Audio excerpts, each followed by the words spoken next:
Market Mantra. Market Mantra. Market Mantra. Market Mantra. Market Mantra.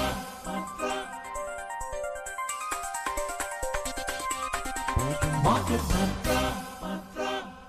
Good evening, listeners, and welcome to today's edition of Market Mantra, the program in which we give you a complete update on the economic news of the day. And today being Monday, we'll also be taking calls from our listeners on any queries that you may have on economic, business, and stock market news. But do remember that we do not address company-specific queries. To connect with us, you can call us on 2331-4444, 2342-1050 and 2331-0464, and of course do prefix the code 011. I'm Sarabjit Kaur with my co-anchor Amrish Saxena. नमस्कार, आर्थिक खबरों के कार्यक्रम market मंत्र में आपका स्वागत है। आज सोमवार है और हर एक सोमवार की तरह आज भी हम आपके सवालों को सीधे कार्यक्रम में शामिल करेंगे। आप इस कार्यक्रम में व्यापार, अर्थव्यवस्था और शेयर बाजार से जुड़ा कोई भी सवाल हमसे पूछ सकते हैं। सवाल पूछने के लिए हमारे सीधे नंबर हैं 23314444 और 23421050 और हमारा तीसरा नंबर है 23310464। दिल्ली से बाहर के श्रोता इन नंबरों से पहले दिल्ली का STD कोड 011 भी डायल करें, लेकिन याद रखें कि हम किसी खास शेयर या कंपनी से जुड़े सवालों के जवाब इस कार्यक्रम में नहीं दे पाएंगे। जब आप हमें कॉल करें तब अपने रेडियो सेट की आवाज़ धीमी रखें ताकि हम एक बेहतर क्वालिटी के साथ एक दूसरे को सुन सकें। आपके प्रश्नों का उत्तर देने और प्रमुख खबरों पर चर्चा करने के लिए आज हमारे साथ स्टूडियो में आमंत्रित हैं वरिष्ठ आर्थिक विश्लेषक शिशिर सिन्हा। शिशिर जी नमस्कार, कार्यक्रम में आपका स्वागत है। नमस्कार, धन्यवाद। पहले हेडलाइंस के साथ हैं Sarabjit Kaur. Benchmark domestic equity indices snap 4-day gaining streak. Sensex drops over 450 points. Nifty closes at 25,517. Gross GST collections hit an all-time high of 22.8 lakh crore in the financial year 2024-25, and crude oil prices fall slightly. Brent crude trading at $67.64 per barrel. घरेलू share बाजारों में 4 दिन से चली आ रही बढ़त आज थम गई। सेंसेक्स 450 अंक से अधिक गिरा। निफ्टी 25,517 पर बंद हुआ। वित्त वर्ष 2024-25 में सकल जीएसटी संकलन अब तक के सर्वाधिक उच्चतम स्तर 22.8 लाख करोड़ रुपए पर पहुंच गया और कच्चे तेल के मूल्यों में मामूली गिरावट दिखाई दी। ब्रेंट क्रूड $67.64 प्रति बैरल पर कारोबार कर रहा था।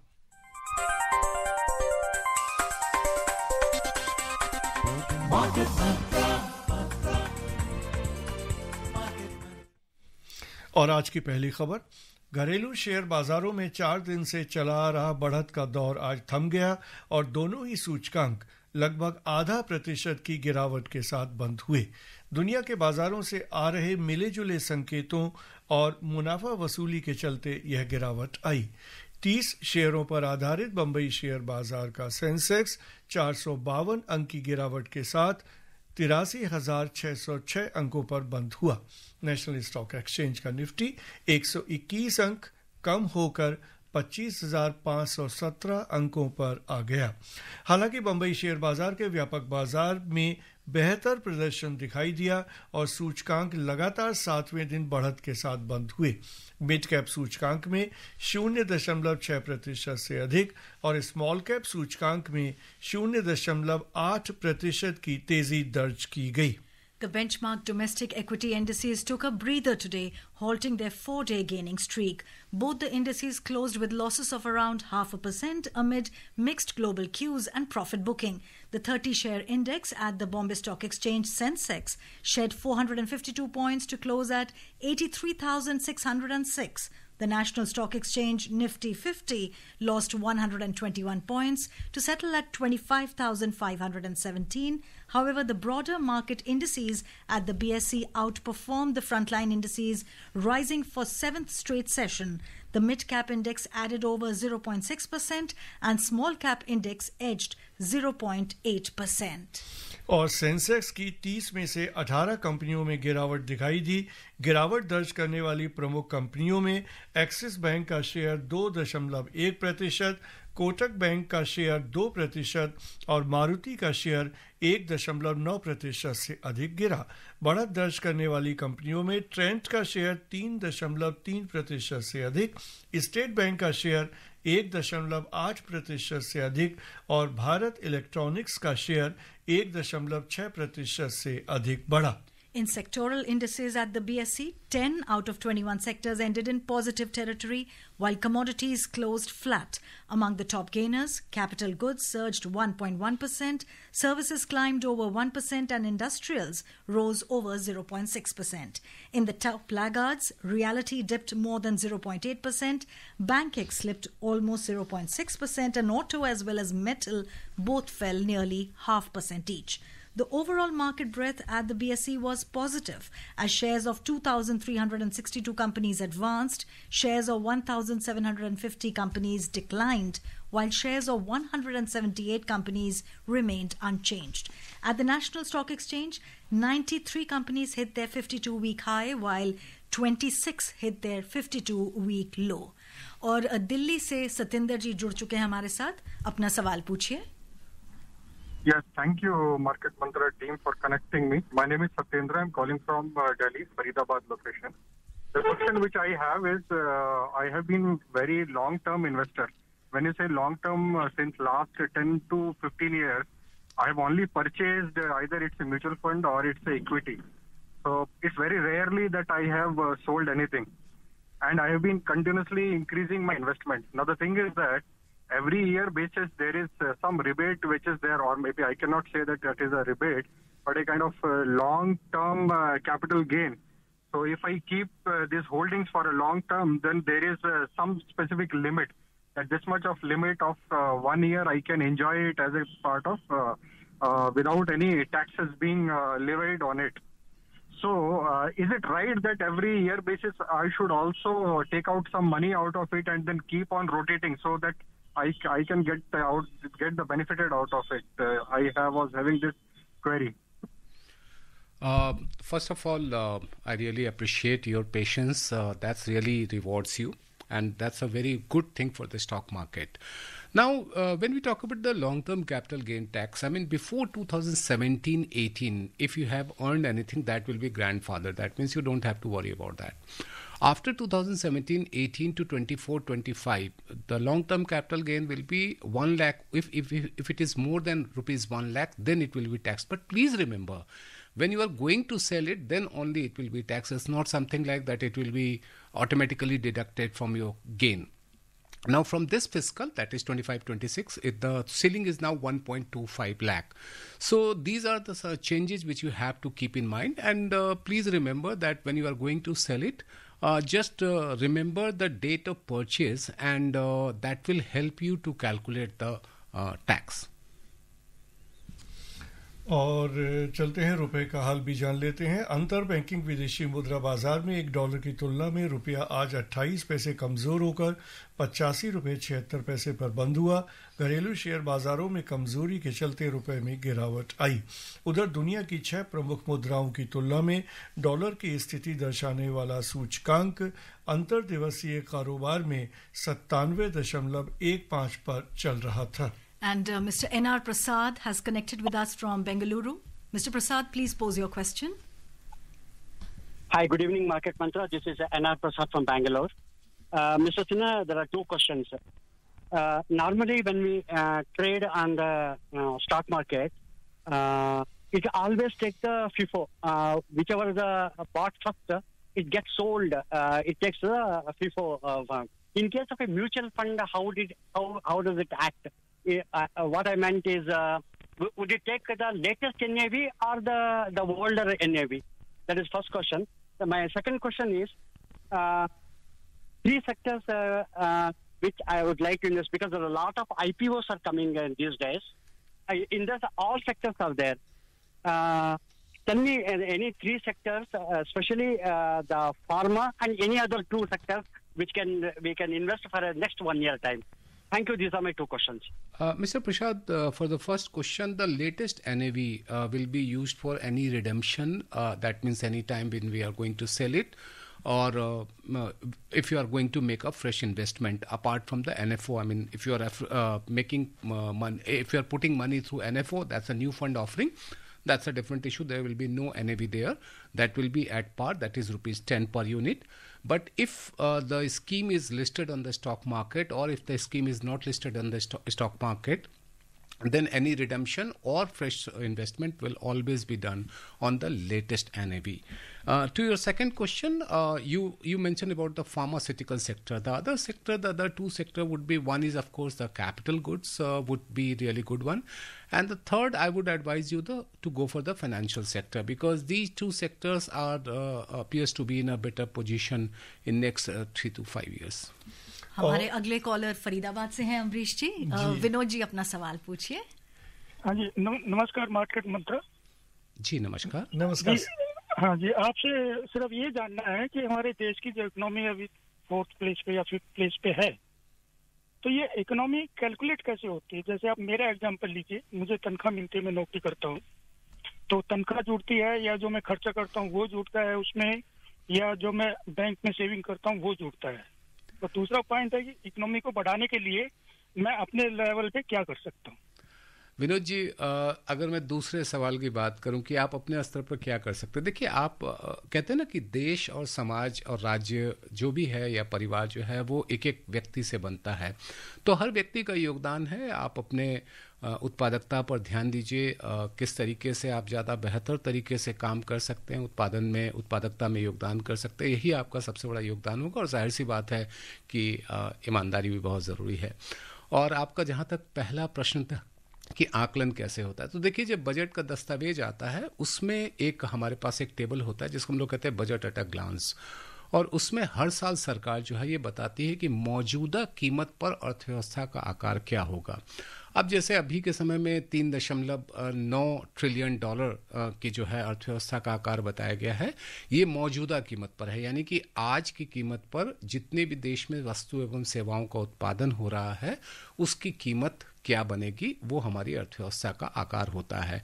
और ये हर साल इसमें बदलाव जो है वो हमें देखने को मिलता है. निर्भर करता है कि किस तरह की परिस्थितियां रही हैं. अगर बहुत ज़्यादा चुनौती है, मान लीजिए कि वैश्विक परिस्थितियां अनुकूल नहीं है, तो ये कम भी हो सकता है. अगर हमारा निर्यात बढ़ता है, उत्पादन बढ़ता है, हमारी सेवा क्षेत्र का योगदान बेहतर रहता है, हम लोग IT और ITES सर्विसेज हम ज़्यादा बड़े पैमाने पर निर्यात कर सकते हैं, तो उसका भी फ़ायदा हमें अपने जो है वो अर्थव्यवस्था को में देखने को मिलता है.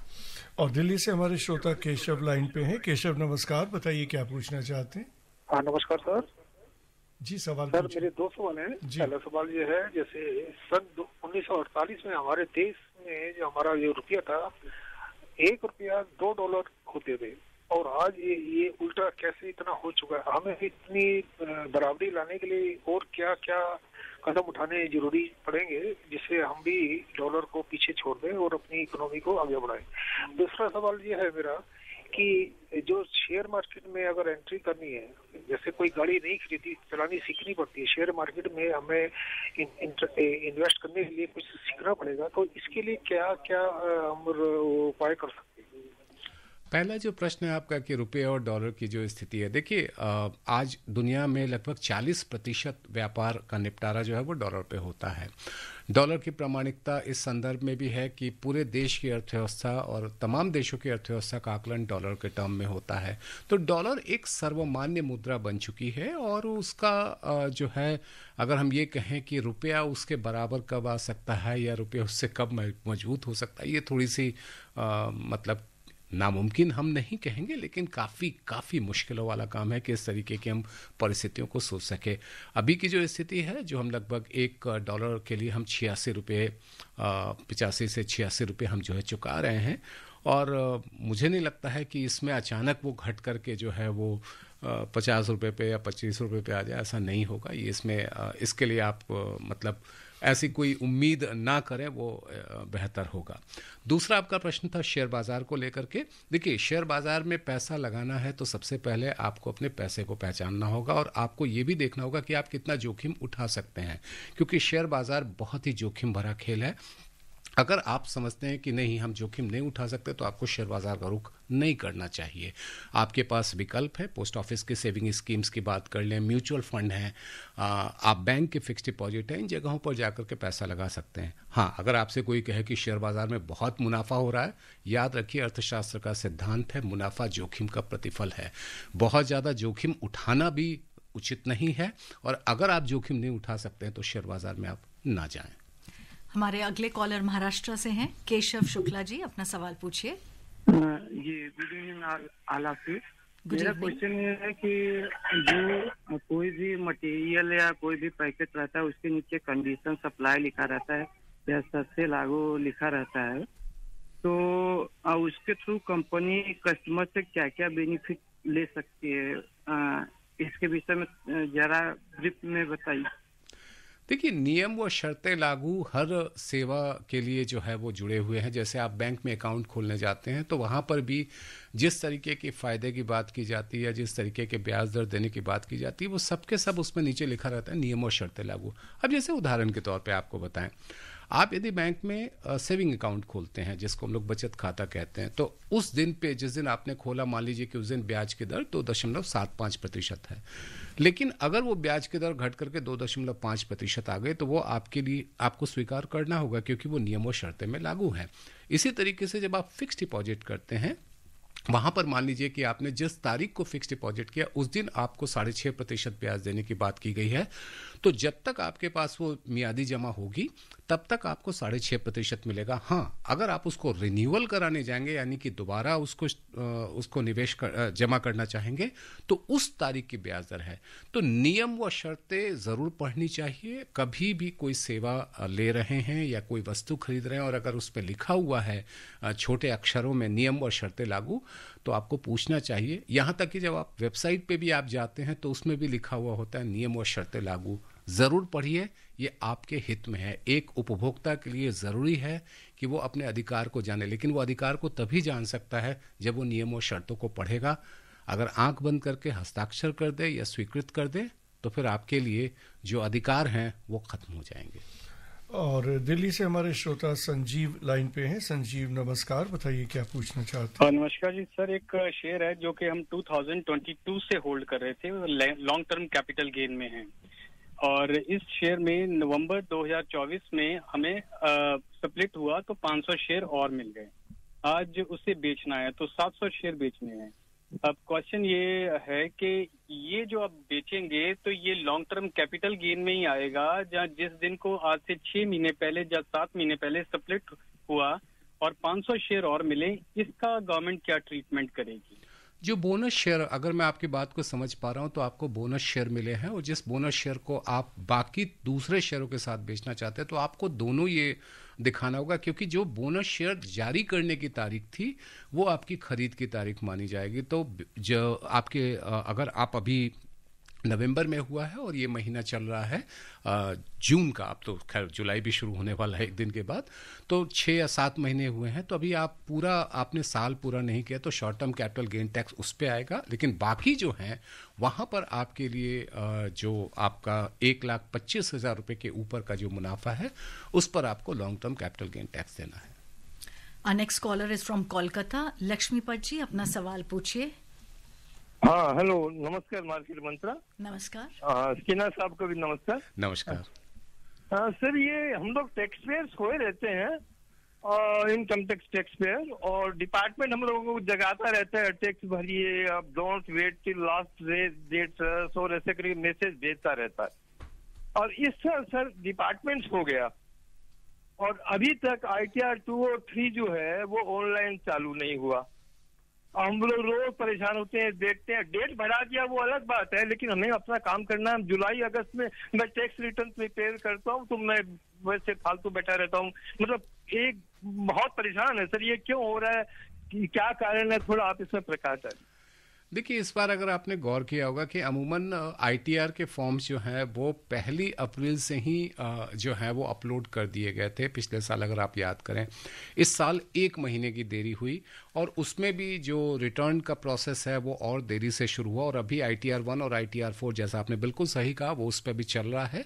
ITR 2 और ITR 3 की जो टेक्निकल चीज़ें हैं वो उस पर भी काम चल रहा है और चूंकि आपके पास 15 सितंबर तक का समय है तो आपकी परेशानी को हम समझ रहे हैं कि आप उसको जल्द से जल्द भर करके आप अपनी जिम्मेदारी से मुक्त होना चाहते हैं, लेकिन विभाग चाहता है कि आपकी जिम्मेदारी को निभाने का अनुभव बेहतर रहे, इसीलिए वो उस पर काम कर रहा है।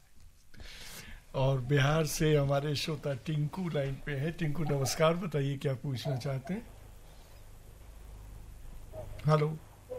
हेलो, नमस्ते सर। नमस्ते टिंकू जी, बताइए क्या पूछना है। सर मेरा एक सवाल है, जो किसान मान धन योजना जो मोदी जी लॉन्च किए थे 100 दिन पहले, ये क्या पॉलिसी है, इसके बारे में हमें जानकारी चाहिए। अगर मैं आपके सवाल को सही समझ पा रहा हूं तो आप किसान सम्मान निधि की बात कर रहे हैं, अमरीश जी शायद। हाँ, यही। तो ये देखिए 2019 के अंतरिम बजट में इसका ऐलान हुआ था और अगर मैं गलत नहीं हूं तो 1 दिसंबर 2018 से इसे लागू किया गया। 3 किस्तों में 6,000 रुपये देने की व्यवस्था है और इसके लिए बाकायदा जो है इसका आपके जो राज्य हैं, आप जिस जगह पे हैं वहाँ पे आपके लिए एक पंजीकरण जिसे कहा जाए सामान्य व्यवस्था में आपको करनी होगी और फिर आपको ये पैसा जो है वो डीबीटी के जरिए यानी कि प्रत्यक्ष लाभ हस्तांतरण के जरिए आपके खाते में आ जाएगा। इसके लिए कोई बहुत परेशानी आपको नहीं उठानी है। हाँ, कृषक होना आपके लिए जो है ये ज़रूरी है। और चलते हैं एशिया और यूरोप के बाजारों का हाल जान लेते हैं। आज प्रमुख एशियाई बाजारों में मिला जुला रुख रहा। जापान का निकेई सूचकांक 0.8% से अधिक बढ़त के साथ बंद हुआ। हालांकि शुरुआती कारोबार में वह 11 महीने से अधिक के उच्चतम स्तर पर पहुंच गया था। चीन का शंघाई कंपोजिट इंडेक्स लगभग 0.6% और दक्षिण कोरिया का कोस्पी इंडेक्स 0.5% से अधिक बढ़ा। दूसरी ओर हांगकांग शेयर बाजार का हैंगसेंग इंडेक्स 0.8% से अधिक गिरा। सिंगापुर का स्टेट्स टाइम्स इंडेक्स लगभग स्थिर रहा। यूरोप के प्रमुख बाजारों में दिन के कारोबार के दौरान मिला जुला रुख दिखाई दिया। जर्मनी के डेक्स और लंदन के फुटसी दोनों में 0.1% से अधिक की गिरावट दर्ज की गई। अंतिम समाचार मिलने तक फ्रांस के कैक में कोई खास बदलाव नहीं हुआ। और अमरीश जी, एक और कॉलर जुड़ चुके हैं हमारे साथ दिल्ली से। जगदीश जी, अपना सवाल पूछिए। हाँ जी, सभी को, एक्सपर्ट को और अपने एंकर को नमस्कार। नमस्कार। मैं 2 छोटे से क्वेश्चन है। एक तो मैं ये जानना चाहता हूँ कि जो 12 रुपए वाला इंश्योरेंस बीमा जो मोदी साहब की तरफ से था वो 20 रुपए हो गया, तो उसमें क्या क्या बेनिफिट है। और प्लस एक क्वेश्चन और है कि जैसे एजुकेशन लोन होता है तो जो इनकम टैक्स पेयर होते हैं या बड़े जॉब पे हैं या बड़ा बिजनेस कर रहे हैं उनको तो मिल जाता है, क्या छोटे दुकानदार को जो कि उसकी इनकम भी इतनी नहीं कि इनकम टैक्स दे सके, क्या उसके बच्चे के लिए इनकम टैक्स एजुकेशन लोन का कोई प्रावधान है कि नहीं, ये जानना चाह रहा हूँ। धन्यवाद सर। जगदीश जी, देखिए एजुकेशन लोन में जो है वो 3 तरह की बातें आप याद रखिएगा। 4 लाख रुपए, 7.5 लाख रुपए और उससे ज़्यादा का। 4 लाख रुपए तक के लोन के लिए आपको किसी भी तरीके से कोलेट्रल या कोई चीज़ ऐसे देने की ज़रूरत नहीं। 7.5 लाख रुपए तक एक गारंटी और उसके ऊपर जो है वो कोलेट्रल की बात है। जहाँ तक रहा सवाल कि इसके लिए आय की सीमा, तो ऐसा तो नहीं है कि इस आय की सीमा को जो है वो विशेष महत्व दिया जाएगा। हाँ, ये ज़रूर देखा जाता है कि जिस छात्र को दिया जा रहा है और रकम क्या है और किस चीज़ की वो पढ़ाई कर रहा है, तो जाहिर सी बात है, देखिए बैंक आपको पैसा देगा तो वो कहीं ना कहीं तो ये भी देखेगा कि उसको पैसा वापस आएगा कि नहीं। और एजुकेशन लोन में क्या होता है कि मोरेटोरियम होता है, यानी कि जब छात्र पढ़ाई पूरी कर लेता है, नौकरी शुरू करता है, तब उसे लोन की अदायगी करनी पड़ती है। हाँ, उसके पहले अगर कोई अभिभावक चाहे तो वो उसको वापस कर सकते हैं, उसमें कोई दिक्कत की बात नहीं है। लेकिन ये तथ्य सही नहीं है कि आय विशेष के लोगों को ही मिलता है। दूसरा जो आपका पहला जो प्रश्न था प्रधानमंत्री दुर्घटना बीमा को लेकर के, अगर मैं गलत नहीं हूं तो ये योजना जो है आप किसी भी बैंक में आप जा कर के इसमें इनरोल करा सकते, 1 साल के लिए होता है। और इसमें अगर भगवान न करे अगर किसी भी तरीके की दुर्घटना हो जाए तो इसके बदले में आपको एक निश्चित रकम जो है वो मिलती है। और चलते हैं जीएसटी संग्रह का हाल भी जान लेते हैं। वित्त वर्ष 2024-25 में वस्तु और सेवा कर जीएसटी का सकल संग्रह 5 साल में दोगुना होकर 22.8 लाख करोड़ रुपए के अब तक के उच्चतम स्तर पर पहुंच गया। 2020-21 में कुल संग्रह 11.37 लाख करोड़ रुपए था। जीएसटी डेटा के अनुसार औसत मासिक संग्रह 1.84 लाख करोड़ रुपए रहा। From GST News, let's see what the Index of Industrial Production has to say. India's industrial production growth, measured by the Index of Industrial Production IIP, slowed to 1.2% in May as compared to revised growth rate of 2.6% in April, according to the data released by the Ministry of Statistics and Program Implementation. Among the three major components of IIP, manufacturing rose 2.6% in May as compared to 3.4% in the previous month, while electricity generation contracted by 5.8%, reversing growth rate of 1.1%, and mining output also contracted marginally by 0.1%. और प्रधानमंत्री नरेंद्र मोदी ने आज एक लेख साझा किया जिसमें बताया गया है कि किस तरह नीतिगत प्रोत्साहन और नवाचार भारत को वैश्विक इस्पात नेता बनने की यात्रा को आकार दे रहे हैं। सोशल मीडिया पर भारी उद्योग और इस्पात मंत्री HD कुमारस्वामी के एक पोस्ट का जवाब देते हुए प्रधानमंत्री ने कहा कि बुनियादी ढांचे और रक्षा से लेकर इलेक्ट्रिक मोबिलिटी और स्वच्छ ऊर्जा तक इस्पात उभरते भारत की रीढ़ है। And the government has left interest rates unchanged for various small savings schemes, including PPF and National Savings Certificate (NSC) for the 6th straight quarter beginning 1st of July. As per the notification from Finance Ministry, deposits under the Sukanya Samriddhi scheme will attract an interest rate of 8.2%, while the rate on a 3-year term deposit remains at 7.1%, prevailing in the current quarter.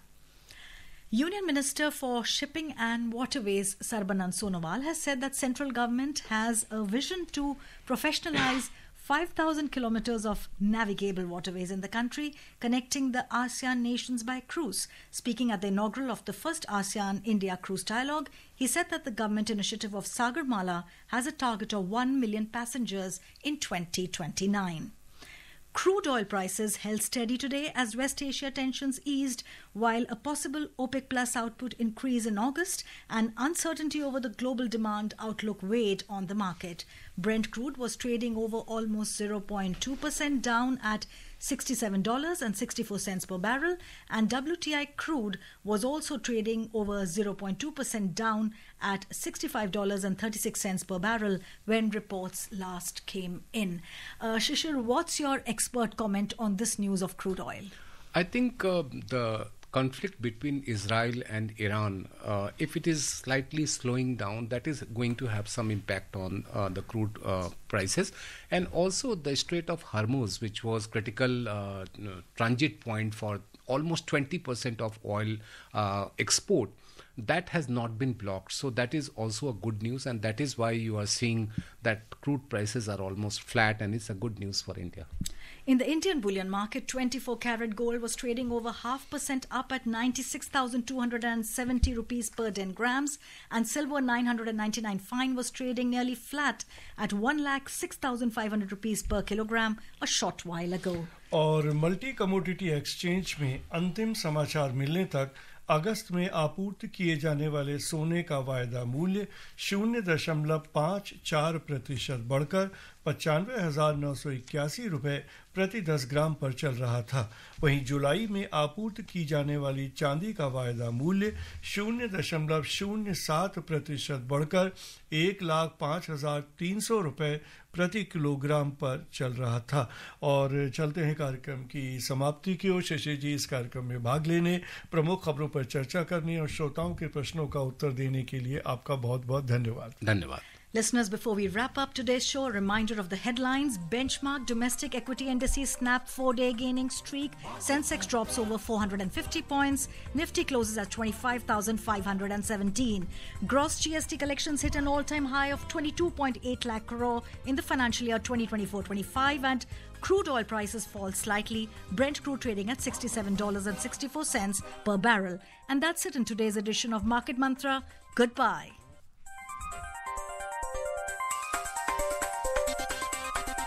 Market Mantra.